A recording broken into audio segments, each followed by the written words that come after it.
प्रकाशक सार्वदेशीय कार्य प्रतिनिधि सभा, महर्षि दान भवन, रामलीला मैदान, नई दिल्ली से।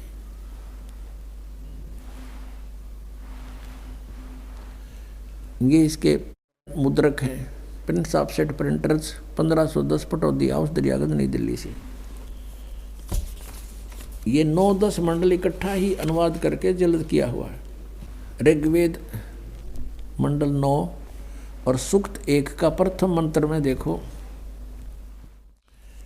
इसमें वेद के मूल पाठ में ऐसा ही है। और इन्होंने कहा कि ये सोम स्वभाव परमात्मन, यानी परमात्मा की महिमा चल रही है। इनकी गड़बड़ी जो थी, इन्होंने गलती की अनुवादकर्ताओं ने कि भगवान निराकार है, इसलिए कहीं अर्थों के अनर्थ करना चाहा।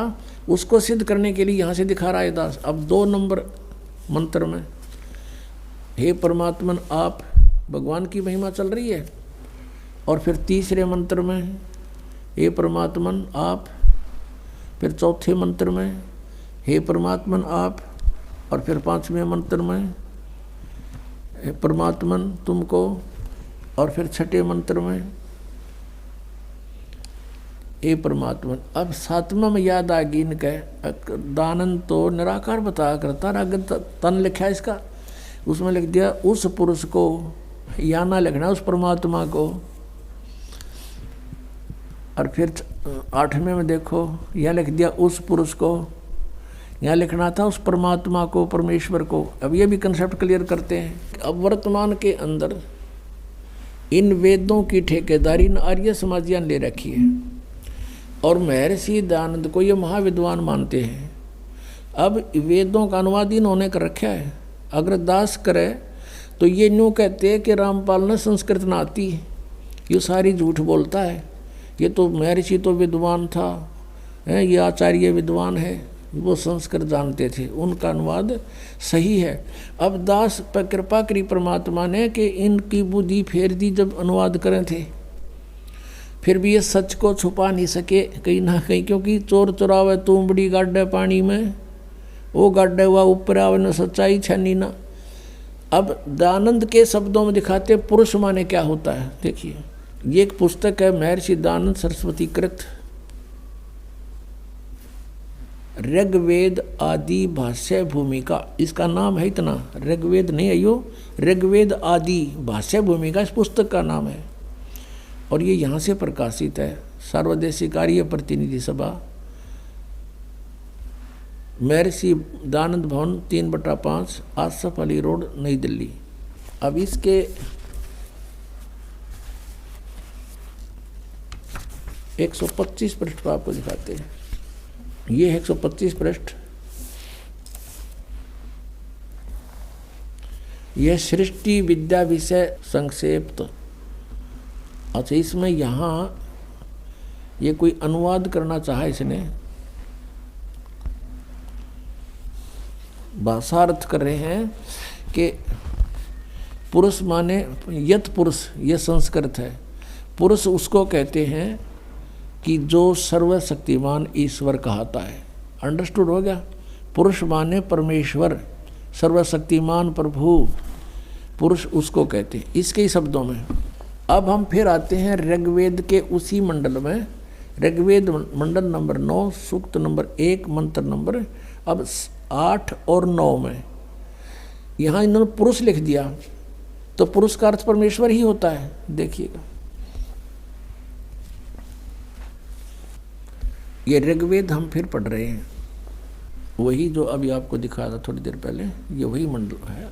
ऋग्वेद मंडल नंबर 9 और सूक्त नंबर 1।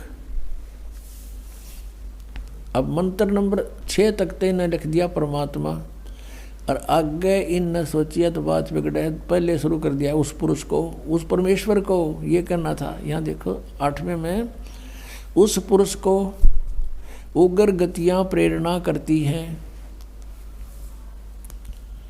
और भासमान शरीर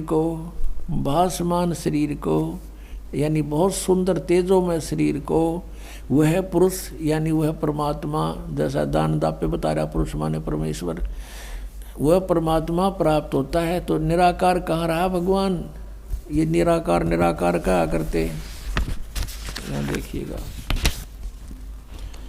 और फिर ये भी निर्णय दिया है इसमें, शरीर धारण करता है और जिसमें 3 प्रकार से दूसरों का वारण करने वाला मधुमेह शरीर मिलता है। अब यहाँ देखिए 9वां ऋग्वेद मंडल नंबर 9 सूक्त नंबर 1 मंत्र नंबर 9 में ये मूल पाठ में शिशु नाम है, शिशुम यानी शिशु बालक रूप।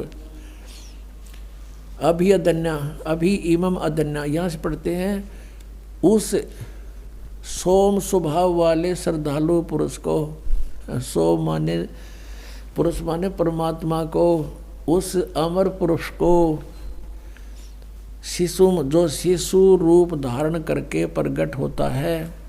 अभी अदन्या, अदन्या माने बिना दनाई, यानी कभी ब्याई ना हो, यानी उसने टच भी ना करी हो सांड ने बैल ने, तो यहाँ कहते हैं अभी अधन्या यानी पूर्ण रूप से बिना धनाई। अभी माने सब प्रकार से, पूर्ण रूपेण, अधन्या माने यानी कंवारी। अभी अधन्या का अर्थ समझो कंवारी। देनव माने गौवें, कंवारी गौवों से उसकी तृप्ति करती हैं। भावार्थ है कि परमात्मा जब शिशु रूप धारण करके प्रकट होता है, उसके पालन की लीला, परिवर्ष की लीला कंवारी गौओं से होती है। अंडरस्टूड, इतना ही काफ़ी है। अपनात्माओं, ये तो वेदों में लिखा है, वेद तो बहुत पुरातन ग्रंथ माने जाते हैं, और परमात्मा ने ये लीला 600 वर्ष पहले की, और प्रत्येक युग में ऐसे ही करते हुए, इसलिए उनको नारायण कहते हैं कि नार माने जल, आयन माने वहाँ विराजमान होने वाला, और भगवान सारी आण पानी में रहेगा। कोई नौका तो नारायण है जल में रहता नहीं, वो यहाँ जब आता है एक सरोवर में कमल के फूल के ऊपर, उस जल के ऊपर विराजमान होता है, इसलिए वो नारायण, ये है वो नारायण कबीर साहब।